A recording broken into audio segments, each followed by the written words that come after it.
warahmatullahi wabarakatuh.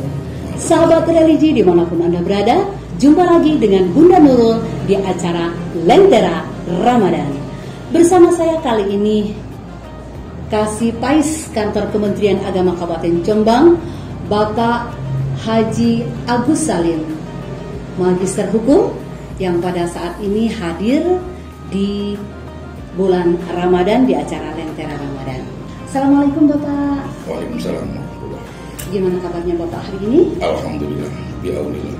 Ya, begini Pak, bulan Ramadan itu kan identik dengan pelaksanaan ibadah intinya yaitu ibadah puasa. Ya. Apa sih keistimewaan dari puasa itu Pak? Ya, terima kasih. Assalamualaikum warahmatullahi wabarakatuh.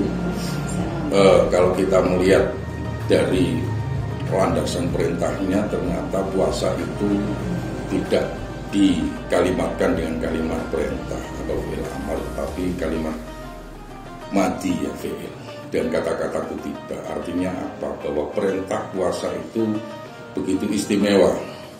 Itu istimewa, saking istimewanya, saking kuatnya, maka perintah itu dengan kata-kata kutiba. Yang kalau bahasa sehari-hari kita itu adalah perintah yang tercatat. Corong desonya itu kalau undangan itu biasanya kadang Pak katuran ke rumah saya itu hanya kata-kata kalimat. Tetapi ketika undangan itu berbentuk tulisan, wah ini penting. Sama dengan pentingnya ketika suatu hal atau suatu kejadian di masyarakat itu pakai surat, itu adalah hal yang penting. Akan berbeda dengan yang hanya kalimat lisan saja. Maka puasa ini kita katakan sebagai suatu hal yang istimewa, suatu hal sangat penting. Sama seperti sholat, sholat pun juga kitaban mau buta. Berarti ini sholat itu sangat penting bagi semua. Saking pentingnya puasa, maka sama dengan sholat, siapapun harus puasa. Yang mulai mukallaf, balik, dia wajib puasa. Laki, perempuan, asalkan tidak ada halangan untuk puasa. Yang sakit pun harus puasa, tanda kutip tentunya. Yang tidak mampu, yang tua juga ada tanda kutipnya. Dengan fidyah, dengan yang kalau berhalangan puasa mungkin karena sakit, mungkin karena suatu hal yang boleh syarat, ternyata harus mengganti ke yang lain. Ini pentingnya puasa, saking pentingnya puasa, maka pakai kata-kata kutipnya. Itu kalau dalam hal perintah. Dari hal yang juga begitu, pahalanya juga begitu. Luar biasa, karena kalau pakai kalimat kutiba kemudian pahalanya kecil, ya secara orang desa atau secara orang-orang kita itu nggak bener lah, gitu ya. Pasti pahalanya besar karena pakai kata-kata kutiba. Di antaranya pahalanya yang besar itu sampai bahwa pahalanya itu terserah. Nanti kalau orang puasa itu pahalanya di antaranya kalau melewati Shiratal Mustaqim bahkan lebih cepat daripada kilat yang menyambar. Tentu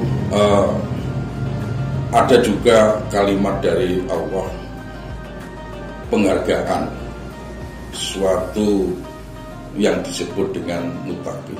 Itu penghargaan semulia-mulia penghargaan, karena inna akramakum indallahi atqakum. Maka siapapun kita yang mau berpuasa akan mendapat penghargaan yang mulia, yang paling tinggi di hadapan Allah, yaitu muttaqin. Maka udahlah kalau puasa imanan wahtisaban, yang karena Allah saja kita harapkan penghargaan hanya dari Allah saja, nggak usah minta penghargaan yang lain. Maka secara pribadi nggak usahlah minta dihargai. Maka saya kurang sepakat ya kalau secara pribadi saya menghormatilah orang yang sedang berpuasa.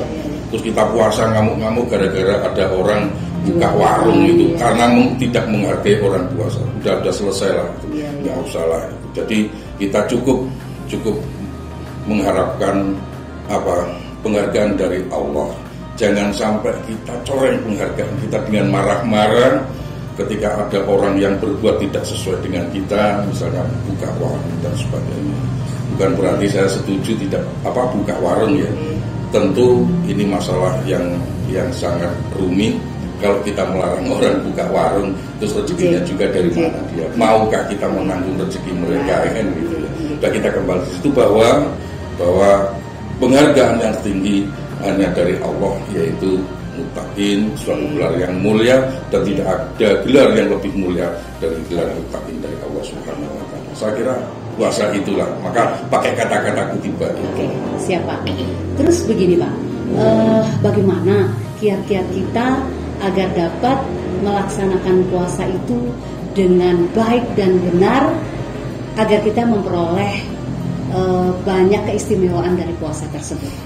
Ya, tentu pertama adalah kita lakukan puasa sesuai dengan tata caranya, begitu ya, tidak menghindarkan dari yang membatalkan atau menghindarkan dari yang menghilangkan pahala dari puasa itu. Maka puasa itu sebenarnya tidak hanya puasa raga yang tidak makan, tidak minum, atau tidak kumpul suami istri, tetapi lebih dari itu, puasa itu adalah menjaga semua badan kita mulai ujung rambut sampai ujung kaki dari maksiat kepada Allah.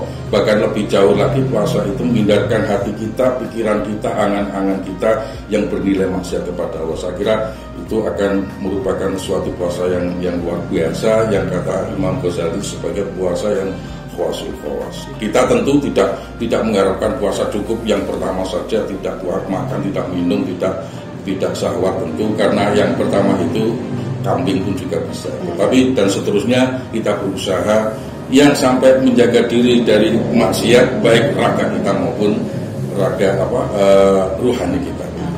Oke. Terakhir Bapak, pesan-pesan Bapak untuk ASN di lingkungan kantor Kementerian Agama Kabupaten Jombang dan juga untuk sahabat religi dimanapun berada.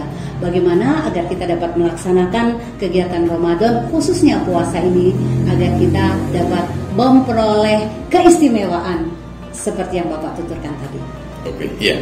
Jadi kata kuncinya berpulang pada puasa itu adalah menjaga diri. Maka satu kata kunci adalah menjaga diri. Menjaga diri dari apa yang dilarang oleh Allah dan dilarang oleh agama. Dan tentu kalau kita hidup di suatu negara, maka kita menjaga diri dari hal yang dilarang oleh negara. Kalau kita hidup di lingkungan, maka kita menjaga diri dari yang dilarang atau yang tidak disukai oleh umumnya lingkungan itu.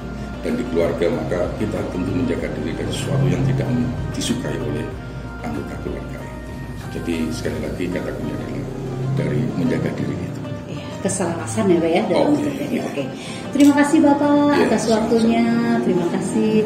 Sahabat religi dimanapun Anda berada, jangan lupa untuk tetap ikuti episode kami selanjutnya, Lentera Ramadan. Terima kasih Bapak, terima kasih sahabat-sahabat sekalian. Saya Bunda Nurul pamit. Assalamualaikum warahmatullahi wabarakatuh. Waalaikumsalam.